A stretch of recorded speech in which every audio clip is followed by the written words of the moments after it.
Professor Vila, queria chamar o professor Vila para a gente falar um pouquinho sobre essa apuração do Gustavo Uribe. Professor, desconhecimento a essa altura do campeonato não é necessariamente um problema, né? A gente tem recentemente o caso do ex-prefeito Gilberto Kassab, né? Que herdou o mandato de José Serra e até pouco tempo antes da eleição era um desconhecido.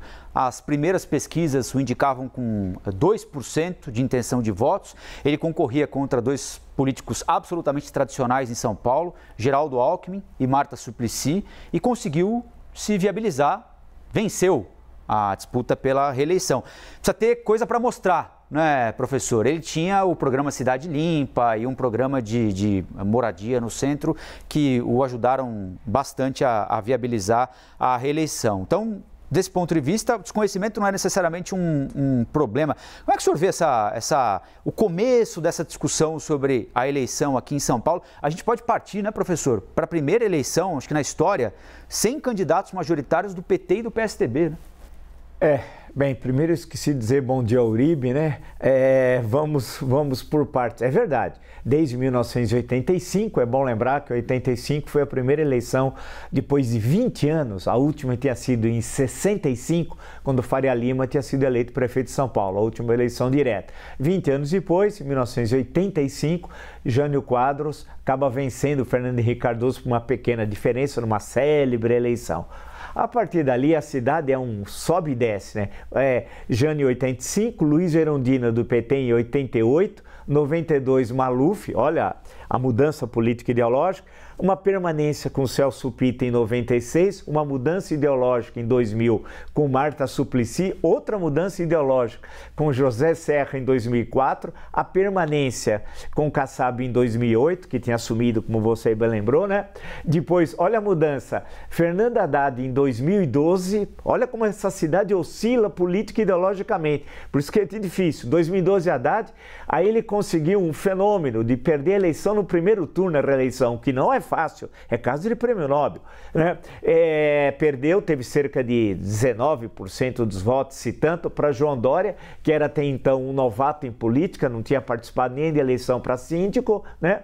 E depois da eleição de Haddad, aí teve o Dória em 2016, aí a permanência, porque ele tinha abandonado para ser governador do estado, do Bruno Covas em 2020. Portanto, houve muita oscilação do eleitorado paulistano, o que mostra que as candidaturas podem se viabilizar no decorrer do processo eleitoral. Agora, a Ricardo Salles querer ser candidato, achar que é um grande eleitor aqui, é um certo exagero. Acha que ele está achando que ele é mais do que na realidade é, né?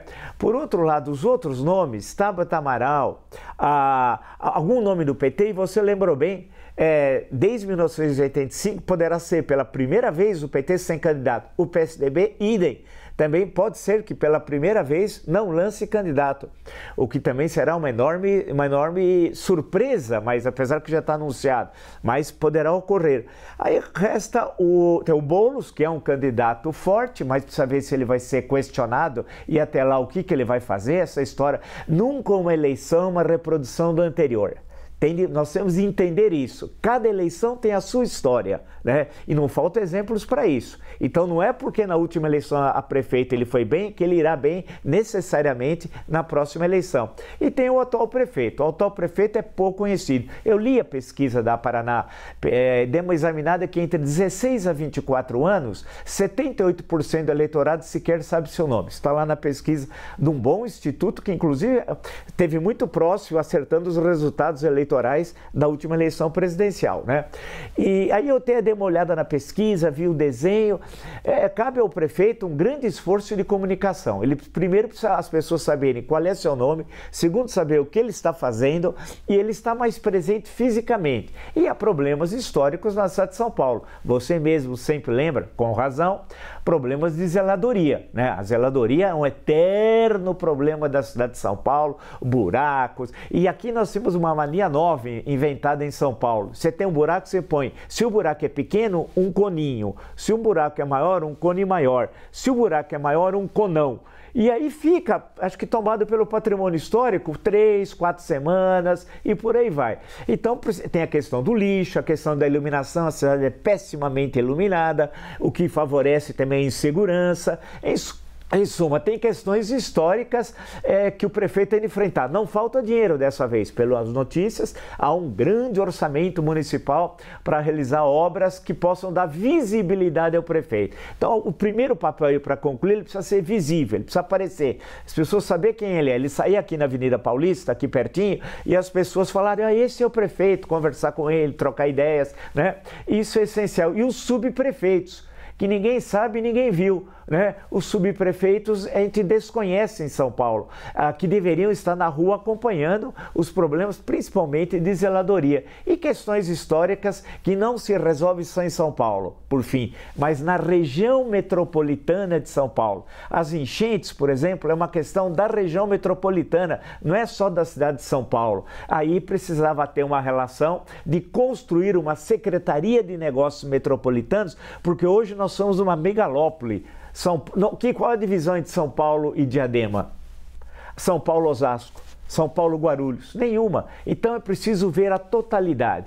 Então o cenário eleitoral agora é só chute, está muito longe. E quem foi eleito deputado federal, como Ricardo Salles, assumiu há um mês e não quer mais ficar como deputado, pobre do eleitor que votou nele, hein? É o caso do Guilherme Boulos também, né, professor? Exato, do Guilherme Boulos ou de Tabata Amaral também, né? Vamos ser justos com todos. Bom, acabou de assumir, já está falando na próxima eleição em abandonar os seus eleitores? Assim não dá, né? O Boulos foi o mais votado em São Paulo. Exato. Uribe, ontem tinha uma entrevista do Ciro Nogueira, do ex-ministro Ciro Nogueira, senador à Folha de São Paulo, Fábio Zanini, né, no painel da Folha, em que ele diz que o ideal é um cenário em que todos os partidos de centro-direita estejam unidos para apoiar o Ricardo Nunes, porque ele entende, é a avaliação dele, que a eleição em São Paulo vai ser uma espécie de prévia de 2026. Então, se Boulos vencer em São Paulo, ele fortaleceria Luiz Inácio Lula da Silva. Se Ricardo Nunes vencer em São Paulo, seria uma sinalização diferente. Eu não sei se existe essa conexão entre nacionalização e eleição local. São Paulo já deu prova de que não necessariamente, né? É verdade. Ciro Nogueira, se soltar ele na Avenida Paulista, ele não volta para o hotel onde ele está hospedado. Não conhece nada de São Paulo, e nem da política paulistana e paulista. Porque nós temos, por exemplo, o Bruno Covas venceu em 2020. Em 2022, o que aconteceu com o PSDB em São Paulo? Foi fragorosamente derrotado pelo governo do estado. O seu candidato a presidente da República também na aliança foi muito mal e quem venceu na cidade acabou sendo o PT. Portanto, o Ciro Nogueira precisa estudar. A primeira coisa que eu falo, eu sei que é difícil e não se aprende por osmose, fazendo assim. Osmose não, por osmose, tem de ler. Chegar e estudar, conhecer política e conhecer a cidade de São Paulo, porque não há uma relação entre eleição da prefeitura e eleição para a presidência da República.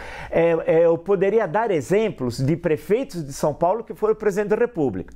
Ele nem sabe quem é Jânio Quadros, mas Jânio Quadros, em 1953, foi eleito prefeito de São Paulo. 9 meses depois, foi eleito governador. 4 anos depois, foi eleito deputado federal pelo Paraná e 2 anos depois, presidente da República. Mas houve um interregno de 7 anos, né, nesse longo processo.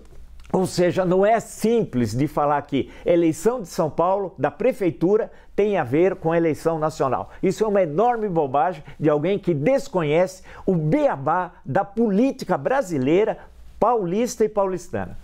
É isso, Uribe. Você acha que se soltar o ex-ministro Ciro Nogueira aqui na Paulista e pedir para ele pegar um trem, ou metrô, ônibus para chegar ali perto de Diadema, ele chega ou não? Nem Ceilândia, aqui do lado, aqui Ceilândia, eu acho que Ciro Nogueira nunca pisou por lá, Sobradinho, só no Lago Sul e aqui no centro de Brasília.